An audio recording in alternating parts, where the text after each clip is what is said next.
Good morning from Calgary, Alberta, although I'm traveling right now, and welcome to this session on a path to net zero in the built environment. My name is Azzeddine Oudjehane, and I welcome you as part of the Euro Global Climate Change Conference 2022. Wish we were maybe face-to-face and having a direct discussion, but it is what it is, and looking forward maybe to other opportunities in the future. As mentioned, my name is Azzeddine Oudjehane, and I'm talking to you from Southern Alberta Institute of Technology, as you can see in this slide, Alberta and province of Canada, western side of Canada, east of the Rockies. For those of you who know the geography of the large land of Canada. The picture is for a building school of construction where I teach and work in SAFE, part of the Bachelor of Science in Construction Project Management, where as an indicator, as a trainer, we try to educate and bring awareness about the issues, not just in construction, but also around the world with climate change that we're faced with. So this is a brief introduction about myself. I've been involved in sustainability for over 20 years now, holding board director positions, part of the EGCCC Canada building chapter. So I've been involved in this project, sustainability building. And so one thing that I'd like to acknowledge, I've also been involved in the past few years internationally. Our impact is international, it's global. Like we're in Canada, we're part of the same planet, and we need to get together when it comes down to priorities. But one thing that I've been involved is, and with the past few years, the partners from various institutions across Europe in particular, and the UK, Denmark, Spain, partners that I'm visiting right now in Barcelona, UPC, and all of this towards building better sustainable wood timber construction.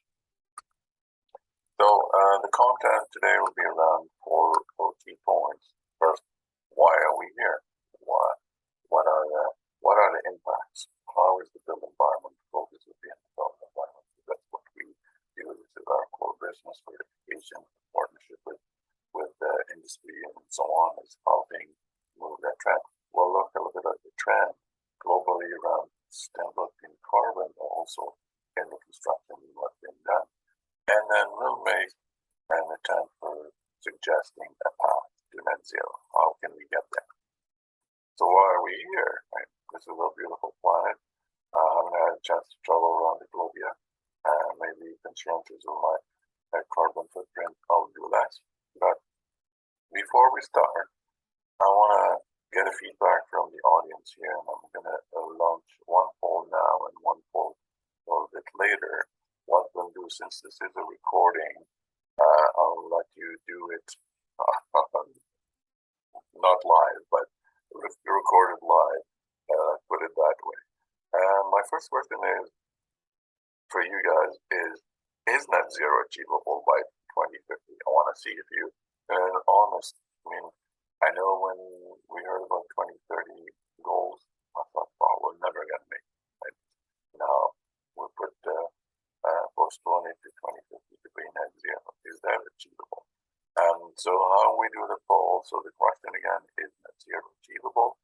You can use the QR code using your phone devices, or other devices. You can go to www.menti.com and use the code displayed for you in front of the screen, 78658815.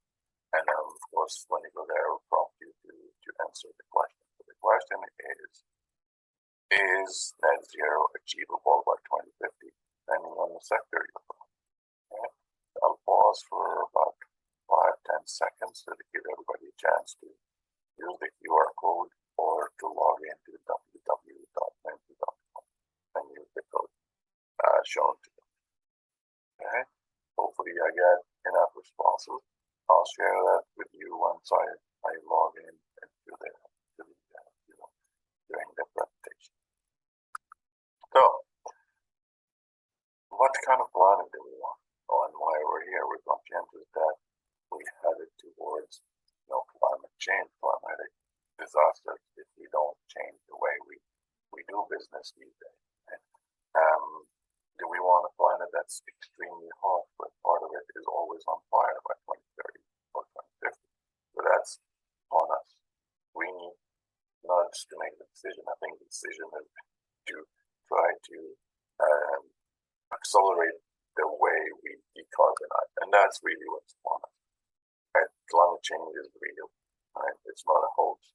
We have intense weather, whether it's rain rivers, as we've seen in some parts of the world, drought, or fires. All throughout the year, everything is unprecedented. We see extreme temperatures, we see extreme heat, we see a large amount of water or rain. Rainfalls across many planets, even the flood. In Pakistan, think of California. And the two extremes are there, and we're not ready to cope unless we do things differently.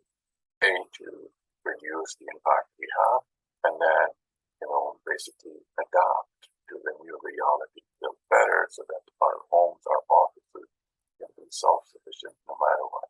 And the weather, bad tornado. Back in August, I took this shot from a Canadian website, news website, reporting fires around the world. This was in August 2022. Later on in September, I went to the NASA website looking at fires around the globe. This was on September 12th. And you can see maybe lighter pictures because we don't see it red everywhere. But, nevertheless, you see the southern hemisphere. It's not summer. It's not supposed to be hot. Yet you have a lot of fires around either Africa or South America, with, of course, in the northern hemisphere, hotspots around California, part of Western Canada as well. It hasn't been this bad in Canada until fairly recently, in the last few weeks, late August into September. Fires sparking again really came back. Luckily, I can see that Europe is a little bit better, Spain and Portugal. Temperature still hot, but fires have decreased. France at some point as well, France and Italy and so on. So, it is bad, although fires can be normal. It's the intensity and the extent to what fires can cause that has become a bit of an issue and challenge for humans in general, for economies, for business. I like this picture because it's really a spotlight on what fires can cause. Not only they burn in forest land, but this is back in 2020. The smoke here was coming mostly from California, about British Columbia, about 1,000 kilometers from California. This is the impact of the fires. There were some local fires as well, but the smoke between September 7 and 2020, you can see the haze in the horizon, and the view is still clear 2 days later. Look at that. Right? This is the real impact that the change in the environment that we have, fires, the cold weather, they may have on our health. So, like I said, the net zero challenge, whether it's reducing the carbon emissions worldwide, accelerating and not just doing it in smaller steps. Now we really need to walk the walk and take larger steps to accelerate the decarbonization. Can we achieve a rise in temperature below the 2 degrees? I think it's possible. Nothing is impossible. By 2050, we should be able to get to carbon zero. There are ways to get there. Some of them more drastic. It doesn't mean that we're not still emit a little bit, because it takes time to shut down, all the fossil fuel that we need for example, look at what happened during COVID, right, when everything was shut down. But the impact is still being felt, not just on the economy, but in people's mental health and so on. So we really need to do it. We have a little bit of time. We don't have a lot of time, but if we do good planning and start with measures that have immediate impact, we can get there. Reducing the fossil fuel, finding renewables for our products and services. Right? One example I heard just a few days ago that Air Canada, the largest carrier in Canadian carrier for air traffic for passengers, has agreed to purchase, I think, 10 or 20 new electrical hybrid aircraft. Right? We will continue to fly, but with the conscience that we pollute less. So our goal is 30% reduction by 2030, possible. Carbon neutral by 2050, again, possible. And I'll ask you if you think, I did ask you if you can achieve that. Moving on to facts, right? And with a focus on the building environment, did you know that by 2050, or more or less 2060, there will be 2.5 trillion square feet or 230 billion square meters of new buildings globally, right? All the square footage and area of construction will be added globally to sustain giving roof, shelter for the population. Population growth by 2050, you think the planet will reach over 8 billion inhabitants. So we need space, we need room, we need houses. While the argument can be made that, okay, we have a spot now, why don't we use the same one?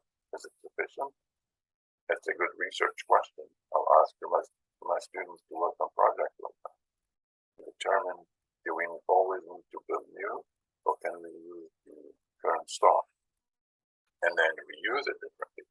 We've seen some alternatives to that. For example, during COVID or after COVID, when businesses have left some of the offices because of working from home, left empty offices. So there were initiatives to try to use that space, prime locations in downtown cores of some cities, thinking about Calgary, for example. How can we switch them to being homes or residents for becoming shelters by changing the function of the building? And that's another challenge, but we are capable of innovation to achieve it.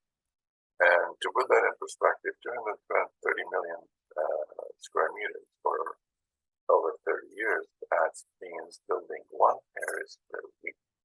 You can imagine, it would have been in Paris for this conference. So imagine the size of Paris, building one Paris, large Paris, intramuros, still a large city with a river surrounded by the Seine River. We need one. We're planning on building one per week around the world. Right? So imagine the challenge. So can we make that building better for the environment? Sure, but it takes more than one person. It takes a lot of global impact or impact. So now we're aware, and why are we focusing on the building environment outside? This is our core of what we do, but the built environment has an impact on CO2 emissions and in the global environment in general. Right? More or less 40% globally of CO2 equivalent emissions are from built environment, 28% or more or less in the operational side, and then 11 and 12% in the material and the construction. So from the cradle to the gate, and then from the gate to the cradle or end of cycle for building. So we need to do it differently. Water carbon footprint. I hope everybody's familiar, but I'll just go quickly over your definitions from the WHO about what carbon footprint is. The impact or the emissions that human activities, our daily activities, work, travel, living, all that we do as humans on the planet in terms of translated into carbon emissions. Right? Thinking of the monetary, but from our daily activity. It is expressed always in tons of CO2 equivalent. So that's how we measure this footprint here. And of course, we want to reduce it as much as possible. We need to create that awareness. I'm always I'm conscious of my footprint. Every time I plan to travel, I want to maximize. For example, coming to the conference would have meant my footprint would be 3 tons of CO2 equivalent. And just for traveling from Calgary or Vancouver to Paris for the conference. Now we reduce it because I didn't come. However, if I do it, I need to reflect on how can I offset that. And again, to put that in perspective, 3 tons of CO2 equivalent is using data. The year is not finished, but I'll compare it to 2021, which was probably the peak in terms of our household energy consumption because we were still working from home. That was by producing 2.5 tons per CO2 over the year for the household. So in fact, my contribution will probably be half of that, 1.25, 1.5. So you see, twice less my total just for one trip, right? So how can I do it? How can I offset my 3 tons? Well, I can solely, I'm willing to pay in dollars if that translates into building or new facilities or resources for decarbonizing. And that's really what we need to pursue. But that awareness is certainly important. As an educator, as a trainer, as an instructor, professor, that's what I always try to bring in mind to my students, the people I talk to. Carbon awareness, creating that awareness of our individual footprint, and creating that sensibility to the planet. And that makes the transition to drastic measures of change much easier and much acceptable. Because change is disruptive and nobody likes change. So what are the trends globally? I decided to go with large corporations, global corporations like Microsoft.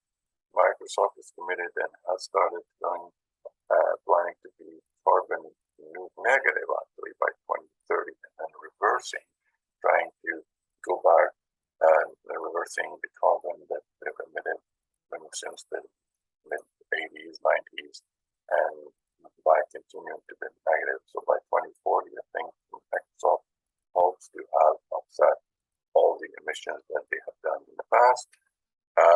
Google claims to be carbon neutral already, and since it's using mostly for its operation for business natural resources or renewable resources for energy and power.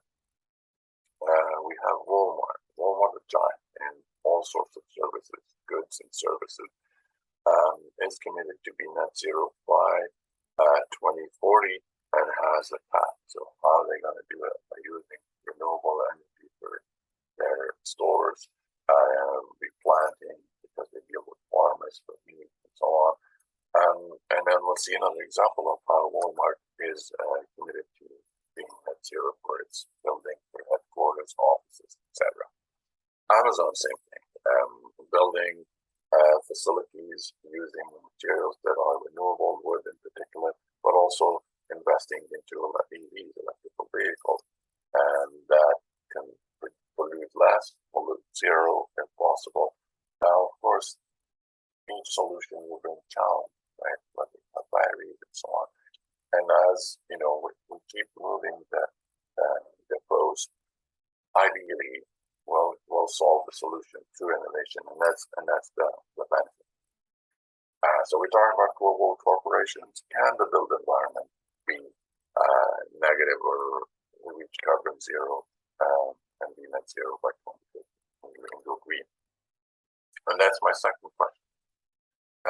So rather than asking if it can be possible, I wanted to have a sense of the preferred building material. So my question is, what is your preferred building material? Whether in construction or not, if you were to build your home or your ideal home, what would you build it with? And that's what appeals to you.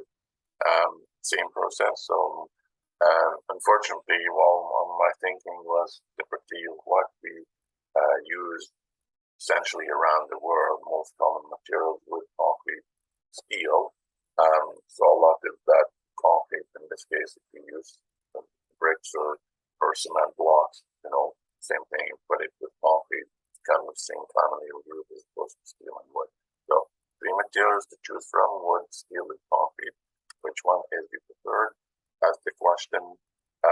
Use QR code or use www.menti.com, and then code 66351344. Right? Again, pause for a few seconds to allow you to do that live recording, and then we'll move on. Hopefully, I can join you and then share the results. Ultimately, I'll share them regardless through emails to the conference host, and I'll have the recording as well. Okay, so hopefully everybody had a chance to answer. So we're aware of the impact from carbon and GHG emissions through the operational of buildings, infrastructure project, and through the construction for the 12%. For those of you who are still using concrete, chose concrete, sand is one of the components of concrete, and in fact is the 3rd largest resources extracted from the planet after air and water.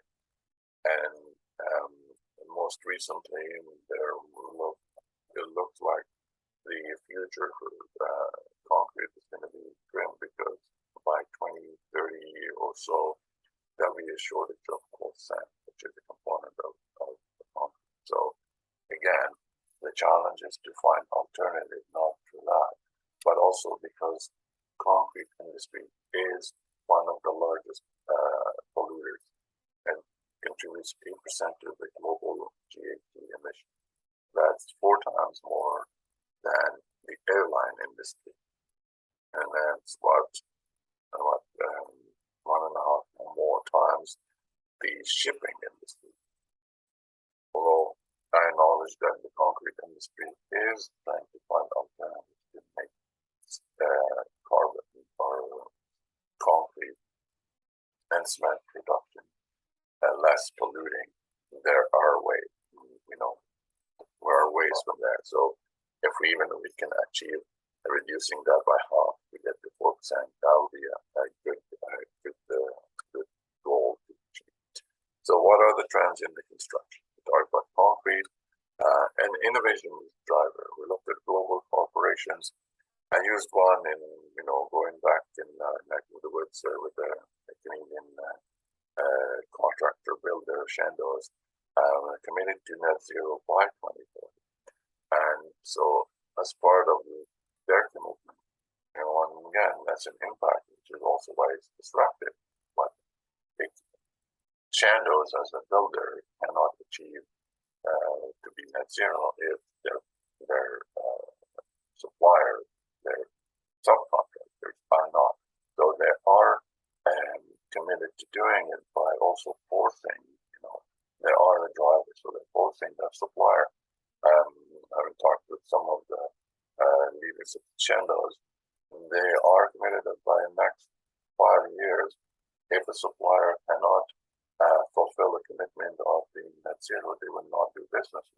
So you can see how, it is disruptive, but it's also a driver to get everybody on board following that. I mentioned Walmart earlier for one particular reason.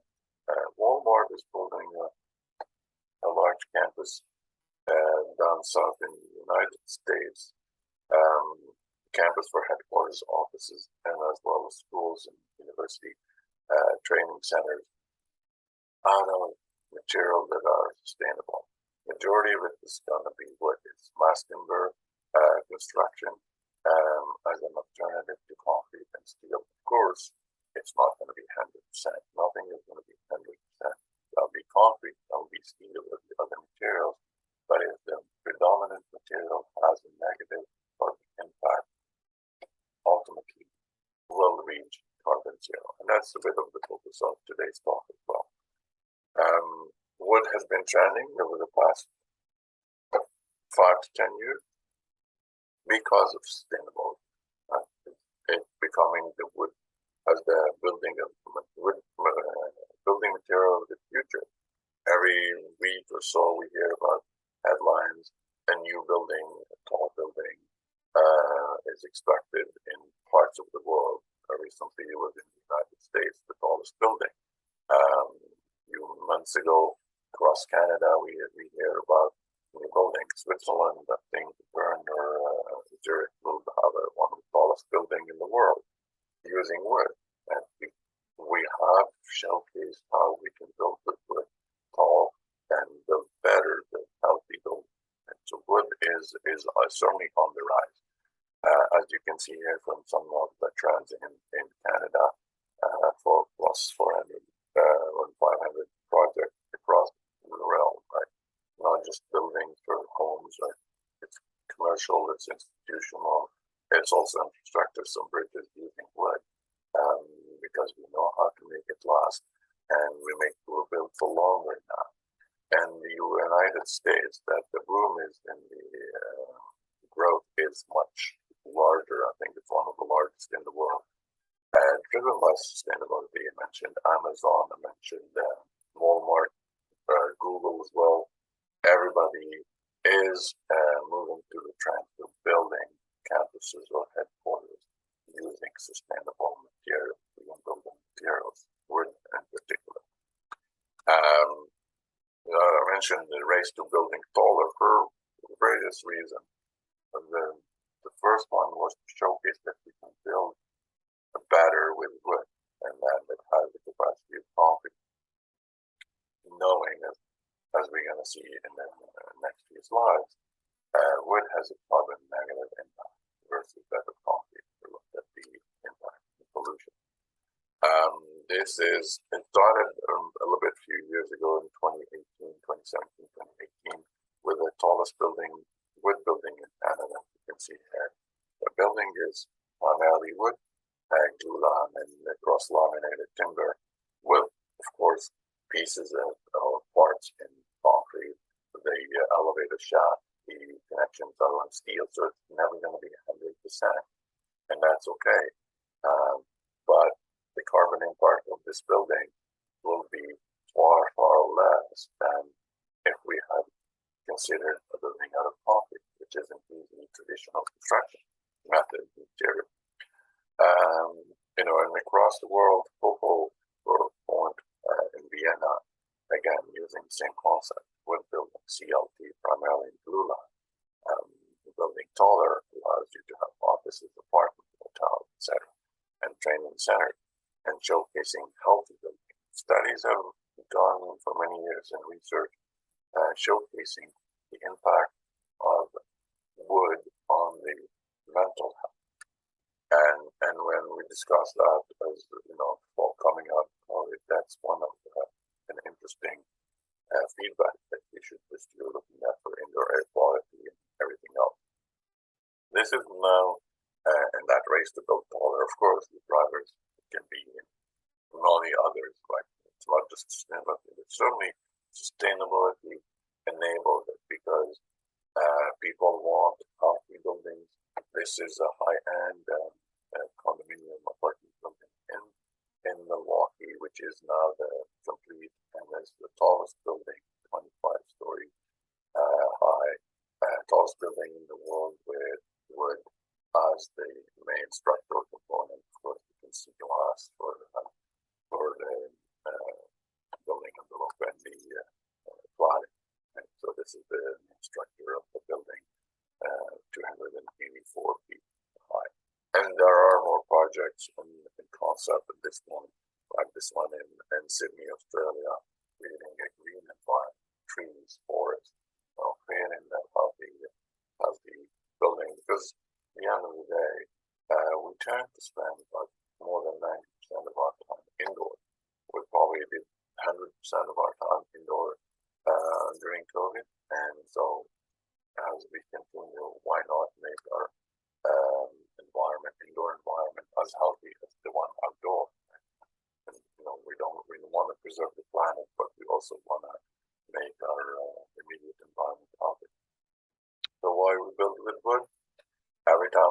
the question. Sustainability. There are other aspects from it, constructability, but its sustainability is certainly the priority and the primary driver for building more with wood. Now, of course, some will say, do we have enough trees? Do we have enough wood around the world?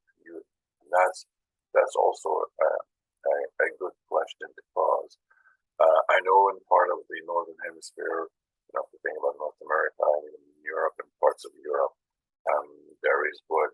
Southern Hemisphere, some parts, very arid desert, thinking about North Africa or parts of Africa where there is a lot of wood. How can we do that? And that's a fair challenge question. So we need to transfer and find ways to transfer the technology, the innovation to maximize the total materials that would have less impact. But certainly, that's a possibility. So it's not one answer fit all. So sustainability case for wood building,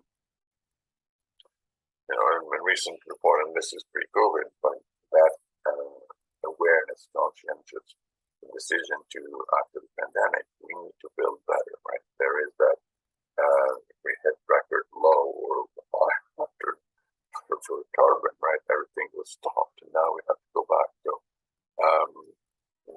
that's one thing we need to be aware of, right? Building sector hit record high, and but low carbon emission. So we need to continue in that path.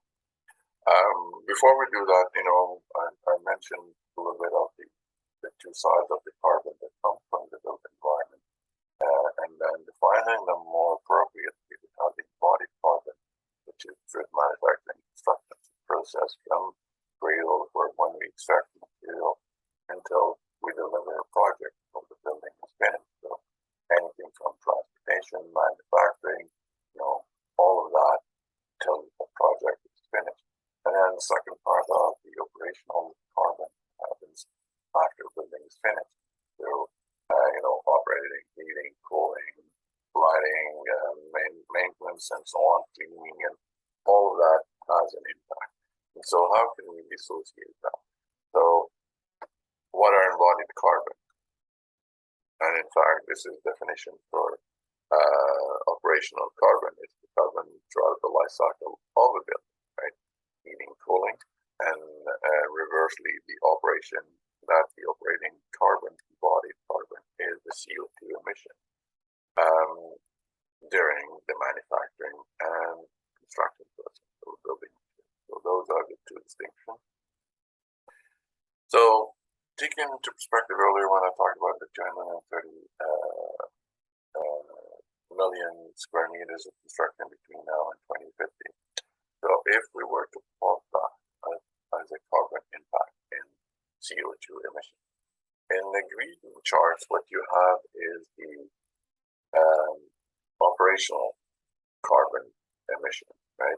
Starts from zero from when a building is started, and then as the building is operated, that operation will continue growing because you're building as well, and it will continue growing. On the other hand, the yellow curve is for the embodied carbon. The embodied carbon that happens when before a building is delivered or completed.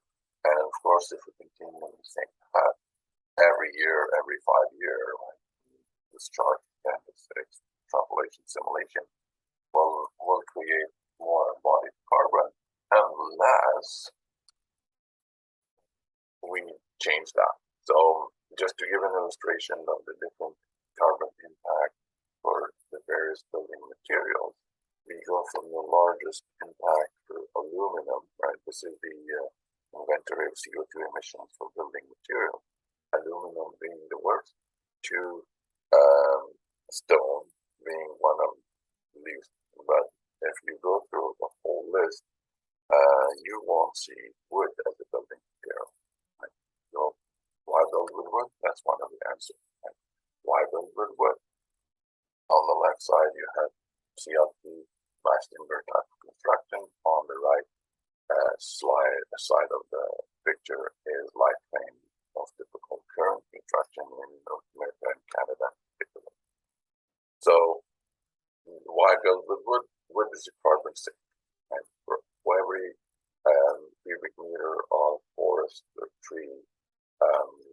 is a ton of carbon that is sunk or sequestrated by the forest and by the tree. Right? Of course, the assumption is that even when you're cutting the tree, as long as you're planting a new tree, right? And that's again forest management, sustainable practices. We cut a tree, we plant a tree. So the assumption is that we maintain that carbon sequestration throughout the life of the wood until it's either left to rot and decay and then go back to its own life cycle. Here's another illustration of the CO2 advantages for wood, that carbon emission. Right? If we compare, this is more on the system side because we're talking about light frame, so lumber itself, right? A piece of wood that is simply cut from a log. It has a negative carbon impact compared to masonry or a steel system. Steel that is virgin versus that of a recycled. Of course, if we take steel from a building and deconstruct it and then reuse it, the impact is less because it has had a life and the carbon impact will be reduced. Still, it is a positive carbon versus the negative impact, right? Even CLT is manufactured wood product, so it's an engineered wood product. It comes from lumber, but it has a process, and that process uses some energy. Although, the most forestry manufacturing now is trying to be, again, carbon neutral, using their own generated and own heat through fines and dust and so on. But still, the carbon is not as perfect as that of your typical lumber. So what we're going to suggest here is one path, right? But again, it's one path to net zero built environment. There are many methods, there are many ways. This is one that creates a healthy environment for building and is certainly achievable to some extent. So how can we achieve it? So in here, using the same simulation that we had earlier, looking at impact at 2050. So even if we continue to a trend, although in orange, what you have is the curve for operation and maintenance emission, CO2 emission equivalent in tons. So that will continue growing, right? Because we need to maintain building, we need to operate them, to cool and heat those systems. We make it as efficient as possible. We may use renewable resources, so the impact will be, the slope can be slightly reduced, but under the assumption that we continue with the same innovation that we have now. The biggest advantage of using a negative carbon embodied, such as wood, so if we have a negative carbon impact, then by 2050, as you can see, we continue building, we can follow and improve on our construction sector, but by 2050, the embodied carbon will basically be equivalent to the operating maintenance, so making it zero, and it offsets that of the operation and maintenance carbon. So each building will ultimately be negative or at least neutral. So that's the path that we suggest. Build with low carbon emitter materials, methods, in order to achieve and then maintain a growth in reducing impact throughout the main operation, and then ultimately get to a goal of zero, offsetting the operation and maintenance with the embodied carbon of the method used at the inception or at the start of the life cycle of a project or build. To translate that to what it means in forest, and again, the question, I certainly don't have the answer, and maybe through a discussion we can look at how can we expand this throughout globally. So, for example, I'll just give you some facts. We did a study for a Calgary 10-story building using CLT mass timber. That would require about 390 feet. Of course, coming from sustainably managed forest, right? And that's one of the things that we need. Of course, to see are we on the right track. So if we do build like that, energy use intensity, which is again the energy needed to heat and cool, using a weather like Calgary in this case, a concrete building versus our new innovative proposed method are more or less the same. So they will need the same energy. Now the question is, can we use that, get that energy from renewable, from solar, from wind? In that case, that impact will be even less, and that's how we achieve carbon negative. So we did that study. Of course, these are the basis of our environmental facts and what a forest translates. So, the objective is if you cut a tree, if you plant a tree, and I think forest management is important. But for that 10-story building, here's the impact. We're reducing 2,300 metric tons of CO2 taken up plant. So that's not going to end the world. At least that, because if you build the same building with concrete, you've got a positive. So not only are you missing the opportunity of 2,350, which is about 200, 300 cars all of the streets per year, but also if you're adding the pollution emission from the different alternative methods, that be even more. We extended, looking at the study, what is the best alternative? How can we, maximize the carbon impact or the decarbonization? So we looked at building methods, like even using wood light frame building, 6-story, 12,000 square feet, and here the outcome in this case, we can save from the 350 metric tons from 77 cars. We looked at building the same project, like a 6-story complex, 12,000 square feet. And in this case, because of the mass, timber, and carbon sequestration, we could achieve more approximately double, so 640 tons of carbon are saved from being emitted. So that's again 100 compared to 150. But it's also heating and energy consumption for 68 homes, right? So that's important to put that in perspective. Everything converted. So carbon, I hope, will be kind of a way of value to measure projects in the future, and that's kind of one approach. So takeaways: is the built environment ready to achieve net zero by 2050? For sure. We need to continue through that path. And mass timber certainly can help achieve that, in addition to getting advantages for the construction sector, being more innovative, being more productive, being greener, and creating a healthy environment. And this brings me to the end of my call. And hopefully we can have a discussion on the topic, and I'll welcome all the questions, and I'll share the survey that we conducted. If you want to reach me, here's my email address, Azzeddine.Oudjehane@safe.ca.